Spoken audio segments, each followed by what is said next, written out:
tell me what we say that is racist. No one is saying that, by the way. No, can someone tell me what we say that's racist? What you're doing is, you're generalising. We're highlighting truths. Every time I see a homeless person, I spit on them with hopes that maybe a piece of my greatness could improve their lives genuinely. It's what I learned from my pop-up.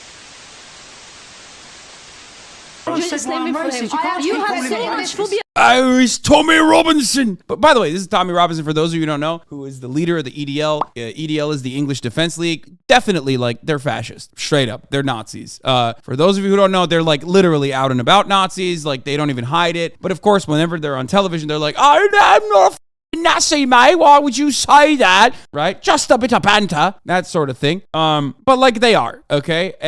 But, you know, they do the same, but they're, like, really stupid, so they're not even very good at defending their racism. Like they just straight up will say whatever. But again, Stephen Yaxley Lennon, he lives in my town, innit? Tell me Robinson, what's he cooking then? Let's hear it then. Let's hear what he's doing. He's defending England. That's right. Yeah, Islamic phobia. You can't actually keep saying racist without giving me an explanation. Listen, please give me an explanation. Can I just say to you? At your rally in Newcastle, you stood next to the organiser while he was chanting. Complete lie. Send those. No, complete and lie I can't again. say it home. Complete lie again. No, it's not on YouTube. No, it's not. It's an edited version. You don't see the person on the stage saying it. It's a lie. So who's saying it? No one says it. You've read it. Every time someone has their arm up in the air, you say it's a Nazi salute. Please, can someone? Every time I put my hand up in the air and I'm a fascist, right? And I do the Roman salute, you say I'm a Nazi. Oh, why are they saying I'm a Nazi when I simply believe in Nazi ideologies? It's bullshit. God, fascists are so annoying to deal with. Jesus, it's a Roman greeting, innit? Yeah. Tell me what we say that is racist. No one is saying that, by the way. No, can someone tell me what we say that's racist? What you're doing is, you're generalising. We're highlighting truths. You're generalising. The truth is not a lie. We're highlighting truths, lad. A whole race No, I'm not of people. generalising. No, I'm not. Just on I your mentioned picture. certain That's sex. what's I mentioned racist. certain sex. By the way, his truths that he's highlighting are like, we need to send black people back. That's the truth that he's highlighting. And then he's mad that he's doing just a bit of banter, right? It's banter, mate. We're just saying these Muslims need to leave England alone. You're turning London into Londonistan, lads. What the are you doing? This is a day in the life of a true Brexit geezer. A day in the life of a Brexit champ. True Brexit geezer. Wake up and meet the wife, Susan. My little princess. Isn't she beautiful? Time to take George to football. Rev up the Bugatti. Wee. Stop at Toby's and load up that plate. Get a pint. Grand pitch looking lovely today, lads. Just a bit of banter. Chippy makes a 38-0 loss better. Pop down local pride, good old pie, look at that. Susan made dinner, lovely. Pop down, have a couple pints with the lads, and finish up at the Fortress of Dream. I've said this before. British people are either the worst looking people you've ever seen or the best and nothing in between. You decide which category you fall in, okay? They either look like they could be actors, okay, and play American roles better than Americans ever could, or they look like this man. They look like Bloodborne villains, okay? What the is this? I am the number one British streamer. All right, let's continue. This is exactly what I said at the beginning of the program. When we deal with racism, rather than dealing with the structural reality and all this nonsense about people are racist because they're frustrated about their life, it's totally classist. What we're saying, only working class people are racist. Do me a favor. Racism was not invented by working class people. It was invented by elite academics through pseudoscientific nonsense and perpetuated as part of political policy from the top down, not the bottom up. In fact, if we look back at the history of this country, when there were slave catchers in the streets, people had far more allies in working class parts of London than they did from rich people who were trying to catch them and send them back to the Caribbean. So let's be honest about the history and deal with the bigger problems of structural racism, because then smaller things and smaller frustrations that are breeding this type of nonsense won't be excavated so much. But this is the problem, is we focus on nonsense like this rather than dealing with why a British soldier you've probably never heard of, a gentleman called Christopher Alden. He's absolutely right, by the way. Man, Akala is so goated. 1999 in police custody. There is footage on YouTube that you can see for yourself of him on the floor with his bottom half exposed, with police officers around him making monkey noises over his dead body. You've never heard his name. Why? Oh my God, he's literally, he beat his wife Susan extra hard that night, he did. I'll tell you what, David Yaxley Lemon, he's mad, he's proper mad in it. That's right, he's bodied. Bag him up, call the bobbies, it's been a murder. Right now, Yeah. this is predominantly a problem of young black teenage boys who are members almost exclusively of gangs attacking each other, so that the perpetrators and the victims appear to be almost exclusively young black men. Do you think there is a racial element to that in terms of any cultural issues, racial issues, or do you think it's the same? That's crazy. Piers is like, bro, come on, say some racist shit to me, please. Come on, black man, say some racist ass shit, please. That confirms my suspicions, you know?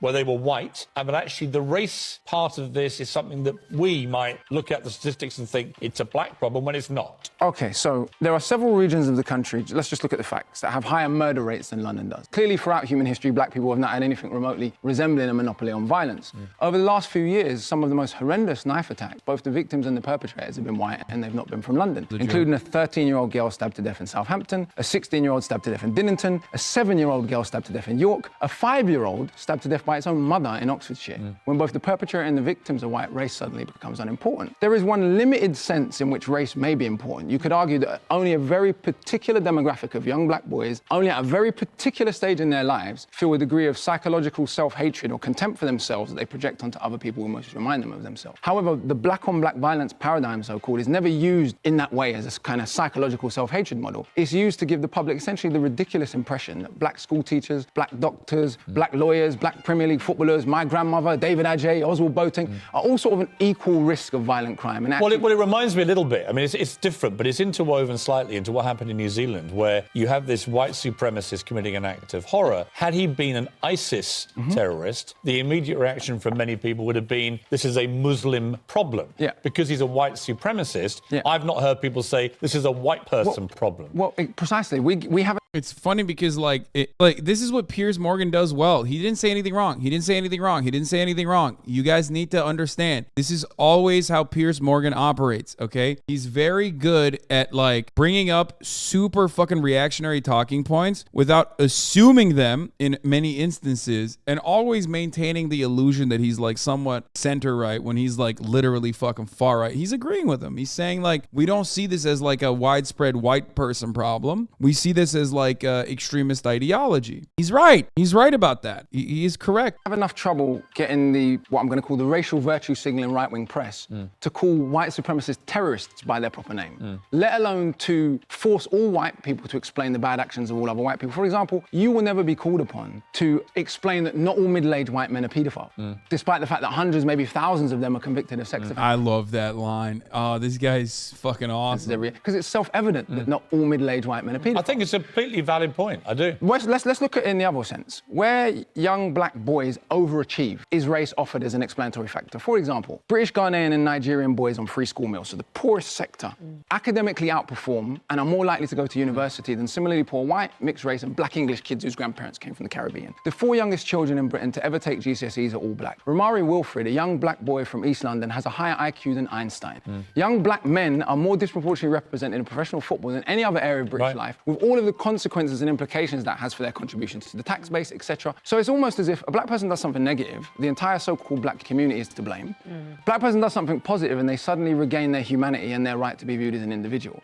What I'm saying is, I'm not just talking about what I read in sociology books, I'm talking about what I saw in my real life. But here's a tough question for you. Last point about London, sorry. Yes, in the last 2 years, it's still important to remember that the overwhelming majority of murders have not been committed by teenage black boys. So for example, in 2017, there were 117 or 16 murders, 21 of which were of teenage black boys. In 2018, there were 134, 24 were of teenagers in general. So it's also important to keep that. So the stats can be twisted any way you like. Precisely. However, let me throw this back at you. Notwithstanding all that, and I think it's fascinating what you've been saying, notwithstanding all that, there is no doubt that right now the knife crime element of murder in London is predominantly young black teenage boys. And so my question for you is there any racial or cultural element Bro, he's like, come on. I agree with you. Now agree with me about the racist shit. Come on, please. Please tell me it's like blackness playing a role here. Come on, dog. Come on. I know you just answered it by saying it is actually a consequence of the material conditions. Is there an additional psychological component within black communities that have suffered so much as a consequence of, like, you know, white supremacist state violence? Certainly that could be a factor, but ultimately it is literally a factor of the material conditions. And Piers is like, but come on, just say black people are violent a little bit, you know? Like, come on, I agree with you, but like, say that like you have a violent culture. Don't say black people are like racially inferior, but like at least say it's like they have a racial cultural difference, you know? Come on. Oh. You need to make a Hank Pecker but British and do a stream as his character. Dude, I love doing that. I would need like a really British name. You Peckingham. You Peckingham. That's right. You Peckingham. No, that's not working class though, mate, is it? You Peckingham sounds like I was living in the streets of London. I need like a good Luton name, right? Like a right proper Labour lad. I mean, piker technically works, to be honest. The Duke of Peckerton. Oh, that's a different accent. There is an upper class, upper crust of society Tory Brit that you can do, like yes, that's right. I'm Henry Peckingham III. I went to university, but before that, I went to a college in the heart of London where I learned the works of Homer, the Odyssey, which I can recite by heart in the original Latin. That's right. It's very posh. Very nice, yes. Every time I see a homeless person, I spit on them with hopes that maybe a piece of my greatness could improve their lives genuinely. That's what I learned from my pop-up. He was never really around. He was too busy having sexual intercourse with children, as is the Tory way. What? You have a problem with that? That's it's called British culture. Up there with incest. You're going to criticize incest too? Unacceptable. It's called a bit of noncery. It's a part of our culture. Yes, he was a pedophile. Why are you so good with that accent? Because I deal with this all the time, okay?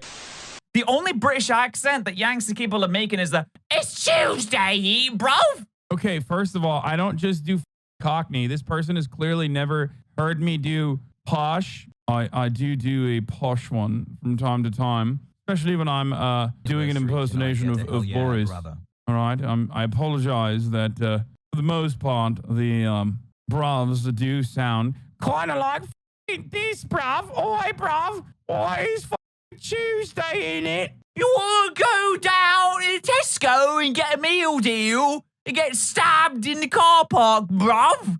It's on Tuesday with a bottle of water.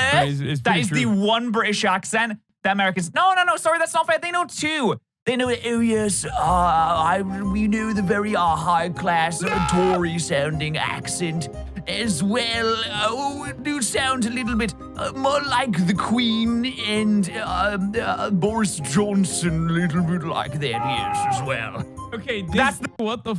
Oh my God, dude.